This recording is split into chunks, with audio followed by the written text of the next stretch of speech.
André Kérissi, bonjour. Bonjour. Vous êtes le PDG d'ICERAM. Vous êtes à Paris, vous rencontrez des investisseurs au Spring Event de CFEB Communication. Comment se passent, je dirais, vos rendez-vous? Est-ce qu'aujourd'hui les investisseurs sont attentifs à vos dernières réalisations? Alors, ICERAM, c'est une société qui a un parcours boursier assez jeune, voilà, mais on est relativement sollicité ou de plus en plus sollicité par les investisseurs, ce qui montre qu'on est de plus en plus regardé, et ça c'est un vrai plus, et ces événements font que ça participe à enrichir notre écosystème financier et l'écosystème de l'entreprise. Justement, dans votre activité, quels ont été les points importants pour vous au cours des derniers mois? Alors, des points importants, il y en a un peu, et à la fois tous les jours, et si on doit graduer, voilà. Alors, je dirais que hier soir, il y a quelque chose qui valorise l'entreprise, c'était la remise du prix Étienne Marcel, ça c'était hier. Et puis après, il y a aussi la première mondiale d'un implant chargé en antibiotiques qui révolutionne un petit peu le mode de traitement des infections osseuses. Voilà, même si on est encore très en amont, on a un patient qui maintenant a bientôt 2 ans et un autre qui a pratiquement 1 an de vie, et là on voit toute la capacité que l'entreprise a eue dans aller chercher des fonds, mettre en valeur et potentiellement éviter des jours d'hôpitaux de plus à un patient qui quand même y a passé 10 mois. Justement, vous êtes aujourd'hui toujours en phase importante d'investissement, que ce soit la recherche, que ce soit d'avoir aussi une unité de fabrication. Alors, on en avait parlé à notre première interview, et ICERAM, c'est un modèle totalement intégré. On a notre labo de chimie, notre labo de biologie, on fait tout en interne. Ça amène des vraies complexités, et des vraies transversalités et des vrais avantages. Ça permet quand même aussi d'accélérer les procédés et les process. Voilà. Et donc, du coup, beaucoup de complicité et de communication permettent tout ça. Justement, ces premières mondiales aujourd'hui, est-ce qu'elles ont conduit à ce que des sociétés s'intéressent à vous, que vous puissiez peut-être aller plus vite dans le développement que vous aviez envisagé, le fait d'en avoir fait 2 comme ça, en 24 mois, hein? Oui, alors je pense que tout participe à faire que l'entreprise aille mieux et qu'on crée nos marchés de demain. Les interviews, le Small Cap Event, toutes ces réunions, et donc créer des implants nouveaux dans des thématiques nouvelles qui seront peut-être demain des changements stratégiques et des coûts pour les établissements de santé en moins, fait que, oui, à un moment donné, l'investisseur, sur le moyen terme, sur le long terme, je pense qu'il retrouve la valeur de son investissement.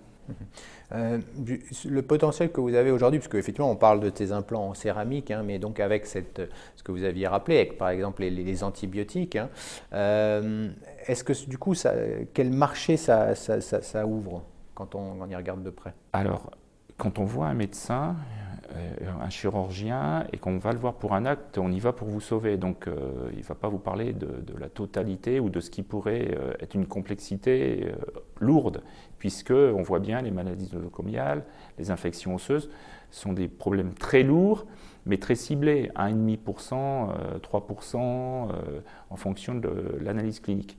Et ce 1,5% a un retentissement énorme sur le coût de santé publique. Voilà. Et donc, du coup, notre marché, quand en France, il se met autour des 140 170 000 prothèses par an, à 1,5%, c'est 1,5% de gens qui souffrent.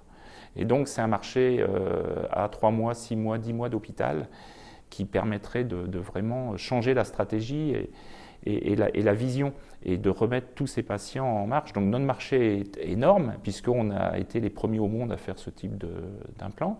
On le doit beaucoup à François Bertin, au comité scientifique, mais aujourd'hui, le quantifier, j'aurais tendance à dire qu'un médecin qui n'a pas de solution ne va pas y penser. Et voilà, et je dis une autre chose souvent dans l'entreprise, l'idée est toujours simple quand elle a été trouvée. Voilà, ceci dit, c'est après des années de recherche. Mes premiers essais d'un antibiotique dans une céramique, c'est 2008. On voit le temps de la recherche, le temps des financements, le temps. Et voilà, donc notre marché, si vous mettez 1,5% de toutes les prothèses posées dans le monde, quelle que soit l'articulation, on fait le calcul.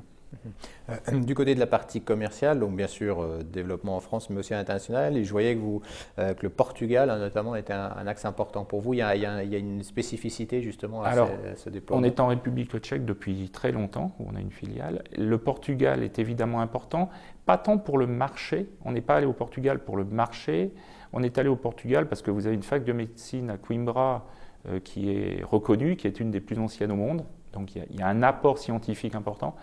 Il y a une facilité de discussion avec le Portugal, et puis il y a aussi qu'il y a une fac de céramique. Et pour nous, la présence sur deux pôles et des stratégies de mise en commun apporte à la société. Qu'est-ce qu'on doit attendre d'ICERAM donc sur cette année 2017? Ah ben, on attend évidemment pour la fin de l'année le marquage CE, malgré les problèmes des organismes notifiés qui ont pris du retard lié à ce que l'Europe remette un peu d'ordre ou d'homogénéité, on dira, sur tous les organismes. 30% des organismes ont, entre guillemets, quitté le champ, et donc ces dossiers-là qui étaient dans cette activité se sont reportés sur les anciens ou sur ceux qui étaient validés. Et du coup, notre dossier qui a été déposé en temps, en heure, et qui a priori est en conformité, a pris du retard, mais pas du tout de la volonté d'ICERAM, mais des organismes d'État, dirons-nous, et je pense que c'est une obligation. Le mot de la fin sur la situation financière, comment évolue-t-elle? Ah ben très bien, nous on est quoi très bien. Aujourd'hui il y a de l'activité, elle se crée un peu régulièrement. Chaque fois qu'un euro rentre dans la caisse de plus, on prolonge entre guillemets sur le papier notre durée de vie. ICERAM c'est une société qui a pas mal de capacité de réinventer son modèle. Donc là on a une trésorerie positive à plus de 24 mois. Donc on est vraiment dans un champ dynamique, et je dis toujours, et je l'avais dit la dernière fois, on ne se refuse rien, puisque plus on sera fort financièrement, plus nos projets pourront aller vite, et c'est toujours un peu le champ des possibles qui s'ouvre avec des conditions de marché, des opportunités, voilà, et on ne se refuse rien. Pour nous et pour nos actionnaires, bien évidemment. Merci André Kérisé. Merci, M. Testo.